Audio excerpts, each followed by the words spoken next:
무릇 하나님의 영으로 인도함을 받는 사람은 곧 하나님의 아들이라. 너희는 다시 무소워하는 종의 영을 받지 아니하고 양자의 영을 받았으므로 우리가 아빠 아버지라고 부르짖느니라. 성령이 친히 우리의 영과 더불어 우리가 하나님의 자녀인 것을 증언하시나니 자녀이면 또한 상속자 곧 하나님의 상속자요 그리스도와 함께한 상속자니 우리가 그와 함께 영광을 받기 위하여 고난도 함께 받아야 할 것이니라. 아멘. 종교라는 게 성립되려면 신이 존재해야 되고 그 신을 섬기는, 추앙하고 경배하는 신자가 있어야 됩니다. 신은 자기가 누구인지, 어떤 신인지 밝혀야 되고, 신자들은 그 신에게 무슨 책임을 지며 무슨 보상을 받는지를 알아야 됩니다. 그런 차원에서 우리가 믿는 하나님은 공포의 하나님이 아니며, 우리 좋아하는 표현같이 전지전능하시되 그것을 앞세우지 않고 사랑의 하나님, 자비롭고 은혜롭고 노하기를 더디하고 인자와 진실이 많은 하나님이라고 자신을 선포하십니다.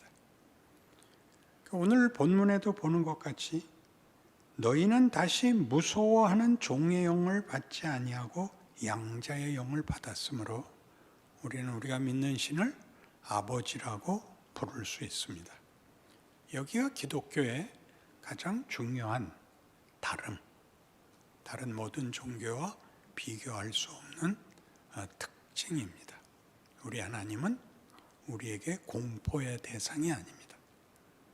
그래서 우리는 누구냐 할 때 우리는 이 하나님이 지으신 그의 영광과 그의 형상을 물려받은, 하나님이 기쁘게 우리로 아버지라고 불리우기를 기뻐하는 존재로 만드신 그의 자녀들입니다.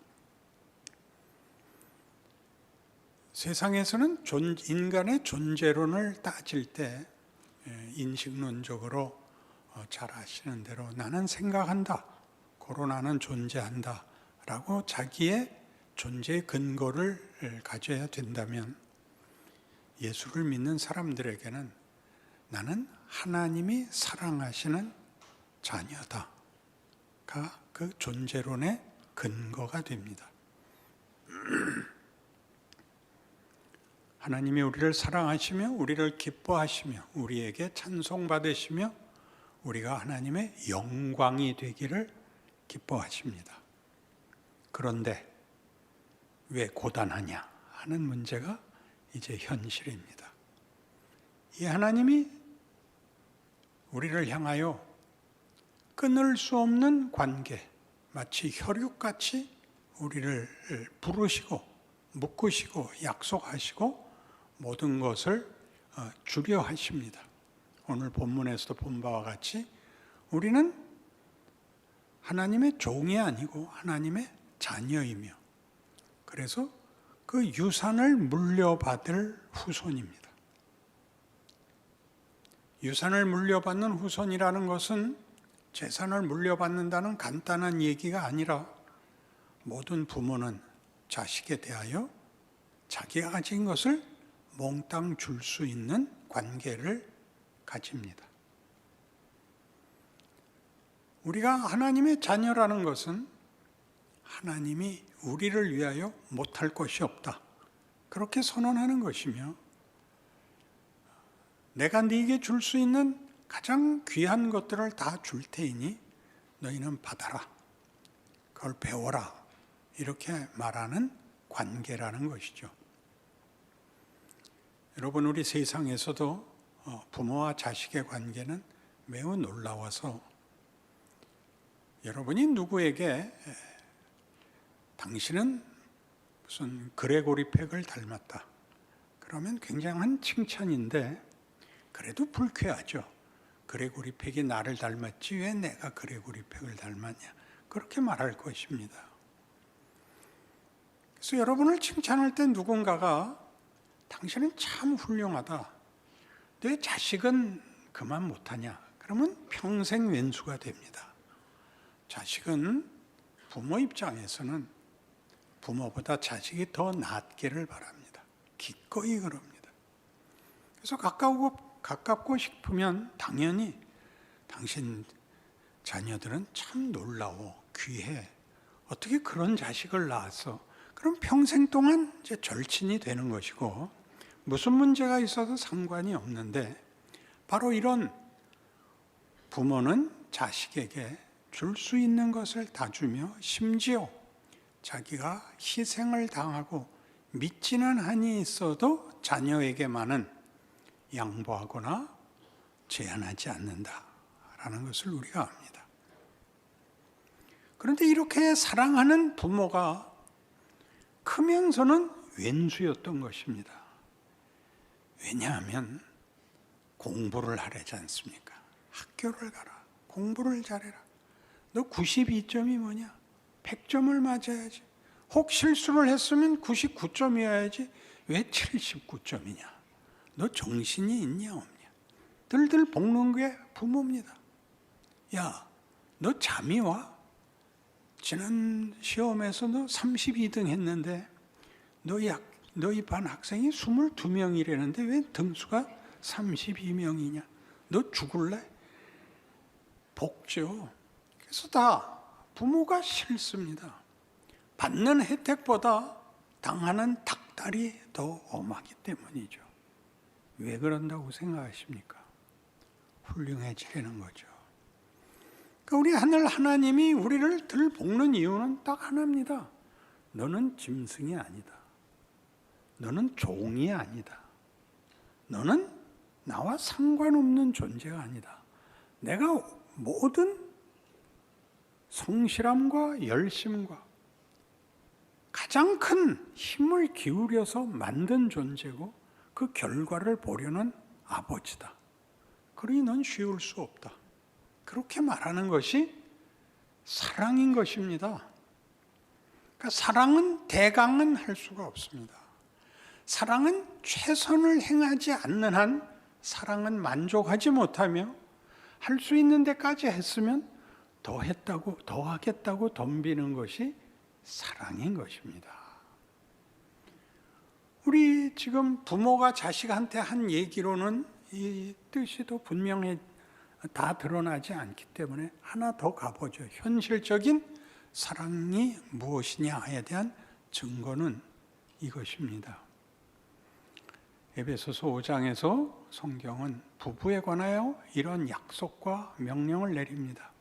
그러므로 사람이 부모를 떠나 자기 아내와 합하여 한 육체가 될지니 나는 그리스도와 교회에 대하여 말하노라. 결혼은 부모를 떠나서 남남이 만나는 것인데 그때 둘의 결합은 마치 그리스도와 교회가 연합된 것 같은 에베소서 1장 23절 같이 교회는 그의 몸이니 만물 안에서 만물을 충만케 하는 이의 충만이니라 로 한 걸음 더 간다는 거죠. 부모가 자식에게 해준 것보다 하나 더 상속자, 하나님의 모든 것을 이어받고 하나님보다 더 위대해지기를 바라는 분명히 모순적인 표현이지만 사랑은 이런 모순적인 표현까지 쓰는 것입니다. 거기에서 더 가는 것입니다. 만물 안에서 만물을 충만케 하시는 이의 충만입니다. 우리가 이 충만에 가는 일을 부부로 묶으셔서 우리가 시작할 때는 이 말씀대로 당연히 상대를 위해서라면 죽어도 좋아. 뭐라도 감수할 수 있어. 라는 것으로 부부가 묶입니다. 그러나 아까 자식이 크면서 부모를 이해하지 못하듯이 부부도 살면서는 내가 왜 이 사람을 택했을까 하는 과정을 거칩니다. 왜냐하면 우리가 알고 있던 사랑으로는 답이 나오지 않는 현실을 맞이하기 때문입니다. 우리가 연애를 할 때는 최선의 준비와 최선의 조건 속에서 만납니다. 커피숍에서 커피값 가지고 나와서 맛있는 음식 사줄 수 있는 준비 속에서 제일 좋은 옷을 입고 나와 만나지만, 살면 현실은 하이힐 한 번 신을 틈이 없습니다. 하이힐은 못 박다가 다 부러졌고 남은 거는 짝이 맞지 않는 슬리퍼만 남습니다. 이게 뭐야? 남편은 왜 나를 이따위로 살게 해? 남편은 직장에 나가서 모든 고초를 겪으면서 버티고 있습니다. 나 하나 사는 거면 가지고 아무 데서나 자도 좋고 아무거나 먹어도 좋은데, 이 아내 때문에 그럴 수도 없고, 어떻게 나는 책임을 다할 수 있는가? 그래서 싸우죠, 밤낮. 아글아글 쓰고 싸우죠. 그건 상대에 대한 불만이 아니라 현실을 견뎌낼 수 없는 우리의 취약함에 대한, 상대방에 대한 사랑의 기대에 대한 절망이, 후회가, 현실이 이렇게 분노의 말을 쏟아내게 합니다. 다행인 것은 그 정도에서 헤어질 수 없다는 것입니다. 헤어지는 게 더 괴롭기 때문에 그걸 견디고, 견디는 게 견디는 게 아닌, 사는 게 사는 게 아닌 현실 속에서 어느 틈에 환갑이 넘고 이른이 되면 험한 소리 안 하기로 합니다. 불만은 남아있지만 험한 소리를 하면 더 손해다. 어차피 내가 잘못했다고 빌어야 끝나는 싸움인데 내가 참자. 그래서 아니 뭐라고? 그래, 하고 싶은 말 있으면 해봐. 아니 당신 아직 기운이 남아있어서 참 좋아. 이렇게 변합니다. 그리고 놀랍니다. 부모가 찾아와서 놀라죠. 넌 한 번도 누구에게 진 적도 없고 양보한 적도 없고 좋은 말도 한 적이 없는데, 야, 너 마누라한텐 잘하더라. 어떻게 그렇게 됐니? 엄마, 나도 몰라. 우리는 자기가 기대했던 사랑, 최고의 보상, 최고의 경지를 넘어섭니다. 감수를 합니다. 굉장하지요.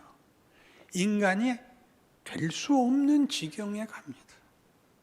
이거는 코끼리도 할 수 없고 악어도 할 수 없고 무슨 늘 푸른 나무도 할 수 없는 것을 내가 하는구나라고 깨닫습니다.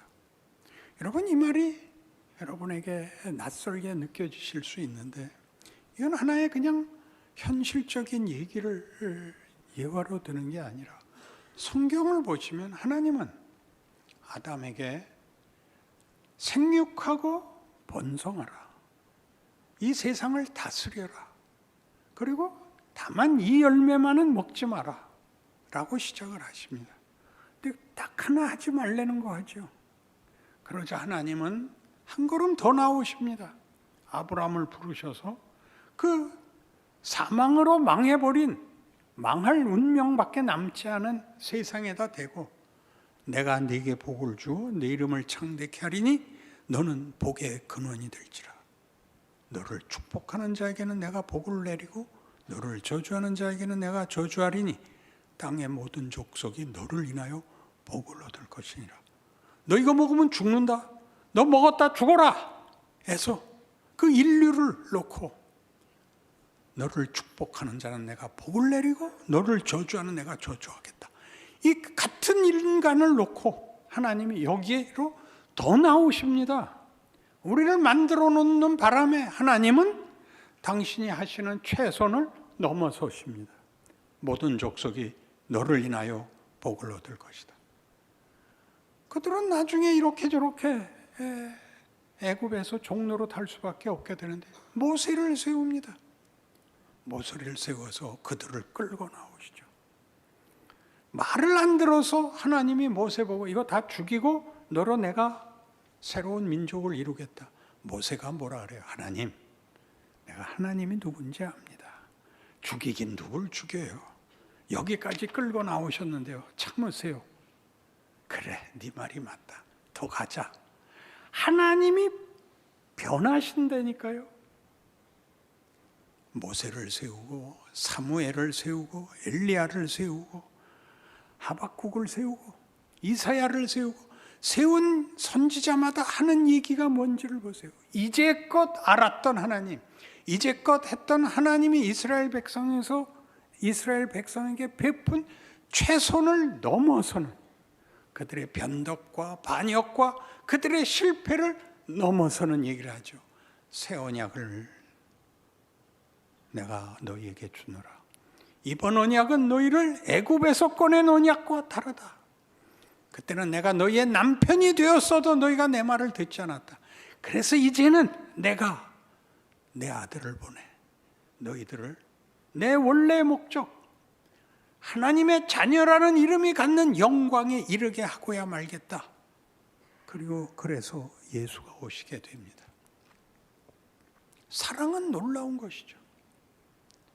우리가 고린도전서 13장에서 사랑장을 보는데 오늘 마침 또 성가대가 13장을 했어요.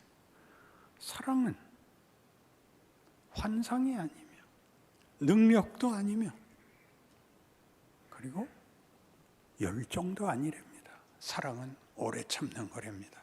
속내지 않으며 무례히 행치 않으며 모든 것을 참고 믿고 바라고 견딘답니다. 사랑은 어마어마한 거죠. 그래서 결론이 뭐로 나느냐 하면 믿음, 소망, 사랑 이 세 가지는 항상 있을 것인데 그 중에 제일은 사랑이랍니다. 우리 나중에 천국에 가면 믿음도 필요 없고 소망도 필요 없죠. 다 실현됐으니까. 그러나 사랑은 남아있을 거랍니다. 왜요? 그건 더하거든요. 만족이 없습니다. 우리의 최선을 끌어내며 우리가 할 수 없었던 일을 할 수 있는 경지까지 사랑은 우리를 요구하고 이루고 맙니다. 여러분이 부부가 되어 처음에 가졌던 정열과 진심과 기대에서 얼마나 벗어나니 길을 벗어났다는 뜻이 아니라 범위와 한계와 실력에서 넘어섰는가를 보십시오. 지금 할 수 있는 최고의 그 자리가 뭐냐? 감수할 수 있습니다. 손해를, 억울함을, 못마땅한 것을 감수할 수 있습니다. 감수한다는 것은 다만 견딘다는 뜻이 아니라 그 지경에서도 사랑할 수 있습니다. 따뜻한 눈을 가질 수 있으며 축복할 수 있으며 수준에 맞지 않는 모든 정도와 자리에서 몸부림치는 자들을 위하여 기도할 수 있게 되는 것입니다. 이 세상은 정치와 경제로 돌아가는 것 같지만 하나님의 이 기다리심으로 인하여 돌아가는 것이며 다 망할 것 같지만 하나님이 창조와 구원을 승리를 위하여 준비하고 계시다는 사실 때문에 늘 소망을 갖고 바라봐야 하는 것입니다. 그 모든 것의 실제적인 내용과 실제적인 열매가 뭐냐? 에베소서 4장 13절식으로 얘기하자면 우리가 다 하나님의 아들을 믿는 것과 아는 일에 하나가 되어 온전한 사람을 이루어 그리스도의 장성한 분량이 충만한 데까지 이를 것이다. 이것이 하나님이 세상을 향하여 가지는 궁극적 목적으로서의 선포인 것입니다. 어디서 그 열매를, 증거를 확인해야 되나요? 교회죠. 교회. 교회는 그의 몸이니 만물 안에서 만물을 충만케 하시는 이의 충만이니라. 사람이 부모를 떠나 그 아내와 합하여 한 몸을 이룰지니 나는 그리스도와 교회에 대하여 말하노라. 여러분의 가정, 부부, 자식, 여러분이 몸담고 있는 나라, 세상, 현실 속에서 우리는 어떤 약속과 어떤 운명을 알고 우리의 존재와 책임을 누리고 있는지 알아야 되는 것입니다. 그래서 은혜란 공짜라는 개념이 첫 번째 특징이어서는 안 됩니다. 은혜란 하나님의 이 고집입니다. 하나님이 하나님의 사랑을 이루시게야 말겠다라는 고집입니다. 우리를 불러 하나님 좋게 하자고 사랑을 논하는 것이 아니라 우리로 하나님의 영광의 찬송이 되게 하심으로 하나님의 만족은 하나님의 끝없는 사랑에 대한 그 의지는 우리로 항복해 하심으로 우리로 그 영광의 열매가 되게 하심으로 우리의 찬송 속에 하나님은 기쁨으로 우리와 마주하겠다. 이것이 기독교인 것입니다. 좋은 말로 할 때 이 명예와 영광을 누리시는 여러분들의 신앙 현실이기를 바랍니다. 기도하십시다. 하나님 아버지, 주의 사랑을 받은 자들이 모여 이렇게 주를 찬송하며 감사하며 예배합니다. 우리가 우리의 이 주어진 현실 속에서 이 사랑을 주고받는 우리의 역할을 믿음으로 지켜내게 하옵소서. 그 자랑과 그 영광을 나와 나를 만나는 모든 사람 앞에서 하나님의 영광으로 드러내는 귀한 인생인 줄 아는 충성과 승리가 늘 풍성하게 하옵소서. 예수님 이름으로 기도합니다. 아멘.